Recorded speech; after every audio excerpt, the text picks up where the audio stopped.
ಎಲ್ಲರಿಗೂ ನಮಸ್ಕಾರ. ನಾನು ಗಣಪತಿ ಹೆಗಡೆ ಅಂತೇಳಿ ಪ್ರತಿ ವರ್ಷ ಈ ಒಂದು ಚಿತ್ರಸಂತೆಯಲ್ಲಿ ನಾನು ಕೂಡ ಭಾಗವಹಿಸ್ತಾ ಇದ್ದೇನೆ. ಸುಮಾರು ಪ್ರತಿ ವರ್ಷದಿಂದ ವರ್ಷಕ್ಕೆ ಇದು ಜನರ ಒಂದು ಪ್ರೀತಿಯನ್ನು ಗಳಿಸುತ್ತಾ ಅನೇಕ ಕಲಾವಿದರನ್ನು ಆಕರ್ಷಿಸ್ತಾ ಇದೆ, ಜನರನ್ನು ಆಕರ್ಷಿಸ್ತಾ ಇದೆ. ನೋಡೋದಕ್ಕೆ ಬಂದರೆ ಹಬ್ಬದ ರೀತಿಯಲ್ಲಿ ಇವತ್ತಿನ ದಿವಸ ನಮಗೆ ಕಾಣ್ತಾ ಇದೆ. ದೇಶ ವಿದೇಶಗಳಿಂದ ಕೂಡ ಭಾಗವಹಿಸ್ತಿದ್ದಾರೆ. ಸುಮಾರು ಒಂದು 22 ರಾಜ್ಯದ ಜನರು ಇವತ್ತಿನ ಈ ಒಂದು ಕಲಾ ಮೇಳದಲ್ಲಿ ಅಥವಾ ಒಂದು ಚಿತ್ರಸಂತೆಯಲ್ಲಿ ಭಾಗವಹಿಸ್ತಾ ಇರೋದು ನಮಗೂ ಕೂಡ, ನಮ್ಮ ಕರ್ನಾಟಕದವರೆಗೆ ನಮಗೂ ಕೂಡ ತುಂಬಾ ಅತ್ಯಂತ ಹೆಮ್ಮೆ ಅನಿಸ್ತಾ ಇದೆ. ಅದಲ್ಲದೆ ಈ ಸರಿ ಈ ಒಂದು ಚಿತ್ರಸಂತೆಯನ್ನ ಈ ಒಂದು ಹೆಣ್ಣು ಮಗುವಿಗೋಸ್ಕರ ಅರ್ಪಿಸ್ತಾ ಇರೋದು ಅತ್ಯಂತ ಸಂತೋಷ ಸಂಗತಿ. ಯಾಕೆಂತಂದ್ರೆ ಇವತ್ತು ಹೆಣ್ಣು ಮಕ್ಕಳು ಕೂಡ ಗಂಡು ಮಕ್ಕಳಷ್ಟೇ ಸಮಾನ ಇರುವಂತ ಒಂದು ದೃಷ್ಟಿಯನ್ನು ಕೂಡ ಇವತ್ತು ಎಲ್ಲ ಕಡೆಗೂ ಜನರಿಗೆ ಆ ಒಂದು ಭಾವವನ್ನ ಮೂಡಿಸುವಂತ ಪ್ರಜ್ಞೆಯನ್ನು ಕೂಡ ಇವತ್ತು ಈ ಚಿತ್ರಕಲಾ ಮಾಡ್ತಾ ಇದೆ. ಹಾಗಾಗಿ ವರ್ಷದಿಂದ ವರ್ಷಕ್ಕೆ ಜನರನ್ನು ಆಕರ್ಷಿಸುವಂತ ಈ ಒಂದು ಚಿತ್ರಸಂತೆ ಇನ್ನು ಹೆಚ್ಚಾಗಿ ಬೆಳೆಯಲಿ, ಹೆಚ್ಚು ಜನರು ಇದರಲ್ಲಿ ಭಾಗವಹಿಸುವಂತಾಗಲಿ, ಒಳ್ಳೊಳ್ಳೆ ಕಲಾಕೃತಿಗಳು ಮಾರಾಟ ಆಗಲಿ ಅಂತ ಹೇಳಿ ನಾವು ಆಶಿಸ್ತೇನೆ. ಎಲ್ಲರಿಗೂ ಹೊಸ ವರ್ಷದ ಶುಭಾಶಯಗಳು. ಧನ್ಯವಾದ.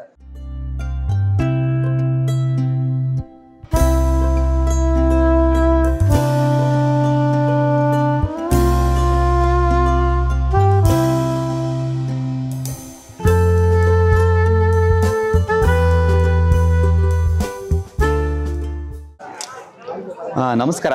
ನಾನು ಮೂರ್ತಿ ಅಂತ ಕಲಾವಿದ.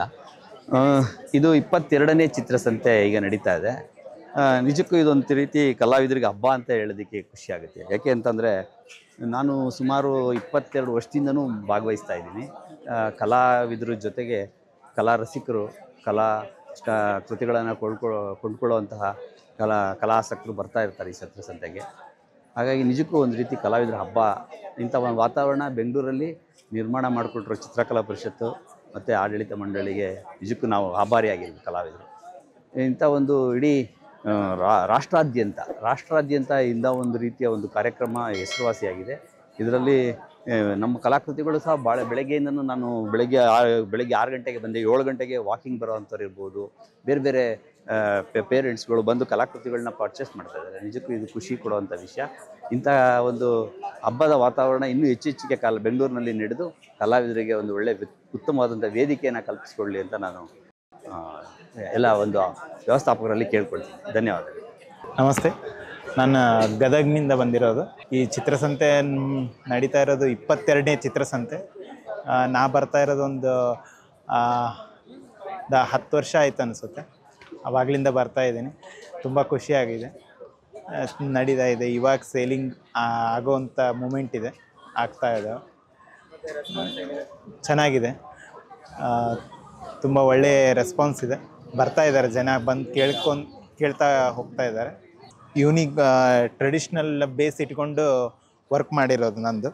ಇದನ್ನು ಒಂದು 5-6 ವರ್ಷದಿಂದ ಈ ಸೀರೀಸ್ನಲ್ಲಿ ವರ್ಕ್ ಮಾಡ್ತಾ ಇದ್ದೀನಿ. ಒಳ್ಳೆಯ ರೆಸ್ಪಾನ್ಸ್ ಇದೆ. ಹಿಸ್ಟಾರಿಕಲ್ ಪ್ಲೇಸ್ ಇಟ್ಕೊಂಡು ವರ್ಕ್ ಮಾಡ್ತಾ ಇದ್ದೀನಿ. ನನ್ನ ಹೆಸರು ಪರಮೇಶ್ ಅಂತ ಹೇಳಿಬಿಟ್ಟು, ನಾನು ಪ್ರತಿ ಚಿತ್ರಸಂತೆಯಲ್ಲಿ ಒಂದು ಹೊಸ ವಿಷಯಗಳನ್ನ ಇಟ್ಕೊಂಡು ಒಂದು ಸೋಷಿಯಲ್ ಅವೇರ್ನೆಸ್ ಕ್ರಿಯೇಟ್ ಮಾಡುವಂಥ ಪ್ರೋಗ್ರಾಮ್ ಮಾಡ್ತಾಯಿದ್ದೀನಿ.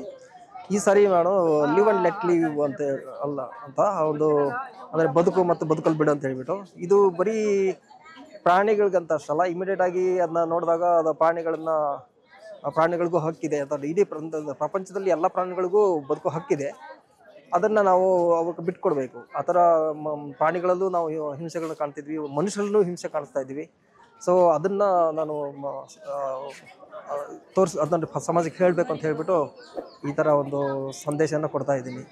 ಅಂದರೆ ಎಲ್ರಿಗೂ ಬದುಕಲು ಅಧಿಕಾರ ಇದೆ, ನಾವು ಬದುಕಬೇಕು, ಇಡೀ ಪ್ರಪಂಚನೂ ಬದುಕಬೇಕು ಅನ್ನೋದು ಒಂದು ಸಂದೇಶ ಇದು. ನಮಸ್ಕಾರ, ನನ್ನ ಹೆಸರು ಹರ್ಷ ಅಂತ. ಕಲಾವಿದರಿಗೆ ಇದೊಂದು ಇವತ್ತಿನ ದಿನ ಒಂದು ಚಿತ್ರಕಲಾ ಸಂತೆ, ಒಂದು ಹಬ್ಬದ ವಾತಾವರಣ ಇರೋದ್ರಿಂದ ಹಬ್ಬ ಜೊತೆಗೆ ಸಂತೆಯ ವಾತಾವರಣವೂ ಇರ್ತದೆ. ಆ ಕ್ರೌಡು ಮತ್ತು ಕಲಾವಿದರಿಗೆ ಒಂದು ಒಬ್ರಿಗೊಬ್ಬರು ಸೀನಿಯರ್ಸು ಜೂನಿಯರ್ಸು ಎಲ್ಲರೂ ಸೇರುವಂಥ ಒಂದು ಪಾಯಿಂಟ್ ಆಗುತ್ತೆ. ಕಲಾಪ್ರೇಮಿಗಳಿಗೆ ವೀಕ್ಷಣೆ ಆಗುತ್ತೆ. ಮತ್ತು ಒಬ್ರಿಗೊಬ್ರದ್ದು ಸ್ನೇಹದ ಜೊತೆಗೆ ಕಲಾವಿದರದ ಕಲಾ ಪರಿಚಯ ಮತ್ತು ಅವರ ಪೇಂಟಿಂಗ್ಗಳನ್ನ ನೋಡೋವಂಥ ಅವಕಾಶ ಸಿಗುತ್ತೆ. ಇದು ಚಿತ್ರಕಲಾ ಪರಿಷತ್ತಿಂದ ಒಂದು ಒಳ್ಳೆ ಬೆಳವಣಿಗೆಗಳು ನಿರಂತರವಾಗಿ ನಡ್ಕೊಂಡ್ಬಂದಿದೆ, ಮುಂದೆ ನಡೀತದೆ. ಇದು ಸರ್ಕಾರದಿಂದಲೂ ಅನುದಾನ ಸಿಗ್ತಾ ಇದೆ. ಹೀಗೆ ಬೆಳೀಲಿ, ಕಲಾವಿದರನ್ನ ಬೆಳೆಸಲಿ. ಇನ್ನೂ ಹೆಚ್ಚು ಕಾರ್ಯಕ್ರಮಗಳು, ಈ ಥರದ್ದು ಕಾರ್ಯಕ್ರಮಗಳು ಆಗಬೇಕು. ಸಾರ್ವಜನಿಕರು ಜೊತೆಗೆ ಸ್ಪಂದಿಸಬೇಕು. ಕಲಾವಿದರಿಗೆ ಒಂದು ಪ್ರೋತ್ಸಾಹ ಕೊಟ್ಟರೆ ಮುಂದಿನ ದಿನಗಳಲ್ಲಿ ಕಲಾವಿದರು ದಿನ ಕಳೆದಂಗೆಲ್ಲ ಆಧುನಿಕ ಪ್ರಪಂಚದಲ್ಲೆಲ್ಲ ಮುಳುಗೋಗಿದ್ದಾರೆ. ಆ ಪ್ರಪಂಚದಿಂದ ಒಂದು ಸ್ವಲ್ಪ ಆಚೆ ಬಂದು ನೋಡಿದ್ರೆ ಕಲಾವಿದರ ಒಂದು ಪ್ರಪಂಚ ಓಪನ್ ಆಗುತ್ತೆ. ಆ ಕಲಾವಿದರು ಬೇರೆ ವಿಚಿತ್ರವಾಗಿ ಕಾಣ್ಬೋದು, ಆದ್ರೂ ಅವರಲ್ಲಿ ಒಂದು ಮನುಷ್ಯತ್ವ ಮತ್ತು ಒಂದು ಮಿಡ್ತಾ ಇದೆ. ಅಂದರೆ ಸೊಸೈಟಿಗೆ ಏನಾದರೂ ಒಂದು ಥಿಂಗ್ಸ್ ಆಗಿ ಕೊಡಬೇಕಾಗಿ ವಿಚಾರಗಳು ಭಾಳ ಇರ್ತದೆ. ಅವ್ರ ಹತ್ರ ಒಂದು ಸ್ವಲ್ಪ ನೋಡಬೇಕು, ಸಾರ್ವಜನಿಕರು ಸ್ವಲ್ಪ ಗಮನ ಕೊಟ್ಟು ನೋಡಿದ್ರೆ ಅವ್ರ ಬಗ್ಗೆ ಇನ್ನೂ ಹೆಚ್ಚಾಗಿ ತಿಳ್ಕೊಳ್ಳೋ ಅವಕಾಶ ಸಿಗುತ್ತೆ. ಇದು ಹೆಚ್ಚೆಚ್ಚು ಸಾರ್ವಜನಿಕರು ಬರಬೇಕು, ಕಲಾವಿದರುಗಳು ಬರ್ತಾರೆ. ಕಲಾವಿದರ ಜೊತೆಗೆ ಒಂದು ಕೂಟನ ಇದು ಚೆನ್ನಾಗಿರ್ತದೆ. ಆ ಕೂಟ ಚೆನ್ನಾಗಿದೆ, ಆ ಕೂಟದ ಜೊತೆಗೆ ಸಾರ್ವಜನಿಕರು ಸೇರಬೇಕು, ಸಮಾಜದ ಜೊತೆಗೆ ನಾವು ಕಲಾವಿದರುಗಳು ಮರ್ಜ್ ಆಗಬೇಕು. ಅದೊಂಥರ ಸಂದೇಶ ಚೆನ್ನಾಗಿದೆ, ಹೀಗೆ ಮುಂದುವರಿಲಿ.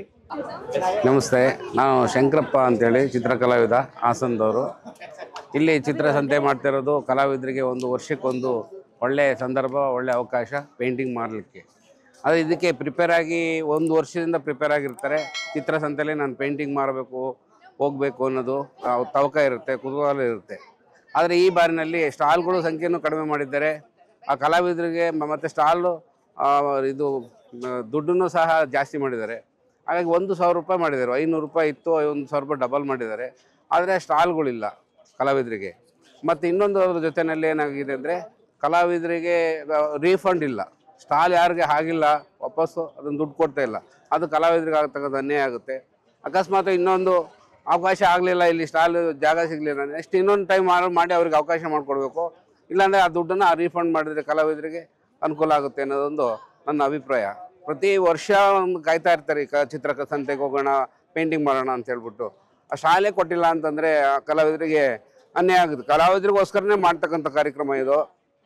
ಅವ್ರಿಗೆ ಅನ್ಯಾಯ ಆಗ್ದಂಗೆ ನೋಡ್ಕೋಬೇಕು ಅಂತೇಳಿ ನನ್ನದೊಂದು ಮನವಿ ಕಲಾವಿದನಾಗಿ. ಇದು ಕಲಾವಿದರನ್ನ ಆಯ್ಕೆ ಮಾಡೋದು ಅಷ್ಟೇ. ಸ್ಟಾಲ್ಗಳಲ್ಲಿ ಸರಿಯಾದ ರೀತಿ ಇಲ್ಲಿ ಕಮಿಟಿ ಸೇರಿಕೊಂಡು ಲೈವ್ ಆಗಿ ಫೋಟೋಗಳು ತರಿಸ್ಕೊಂಡು ಅದನ್ನು ಸೆಲೆಕ್ಟ್ ಮಾಡ್ತಾಯಿದ್ರು. ಬಟ್ ಈಗ ಏನಾಯ್ತು, ಆನ್ಲೈನ್ ಮಾಡಿದರೆ. ಆನ್ಲೈನ್ ಮಾಡೋದು ಯಾರು ಮಾಡಿದ್ರೆ, ಯಾರು ಸೆಲೆಕ್ಟ್ ಮಾಡ್ತಾರೆ, ಯಾರಿಗೆ ಗೊತ್ತಾಗುತ್ತೆ? ಅದು ಸರಿಯಾದ ರೀತಿಯಲ್ಲಿ ಅದೊಂದು ವ್ಯವಸ್ಥೆ ಆಗಬೇಕಾಗಿತ್ತು. ಈ ಒರಿಜಿನಲ್ ಒಳ್ಳೊಳ್ಳೆ ಕಲಾವಿದರನ್ನೇ ರಿಜೆಕ್ಟ್ ಮಾಡಿದ್ದಾರೆ. ಸಲ ಲಕ್ಷಾಂತರ ರೂಪಾಯಿ, ಕೋಟ್ಯಾಂತರ ರೂಪಾಯಿ ಆ ವ್ಯವಹಾರ ಮಾಡ್ತಾಯಿದ್ರು ಅವರು. ಅಂಥ ಸ್ಟಾಲ್ಗಳು, ಅಂಥವ್ರಿಗೂ ಕಲಾವಿದರಿಗೂ ಅನ್ಯಾಯ ಆಗಿದೆ. ಆನ್ಲೈನ್ ಮಾಡಿ ಲೈವ್ ಆಗಿ ನಿಂತ್ಕೊಂಡು ಅದನ್ನು ವ್ಯವಸ್ಥಿತವಾಗಿ ಮೊದಲು ಹೇಗೆ ಮಾಡ್ತಿದ್ರು ಹಾಗೆ ಮಾಡಿದ್ರೆ ತುಂಬ ಅನುಕೂಲ ಆಗುತ್ತೆ ಕಲಾವಿದರಿಗೆ.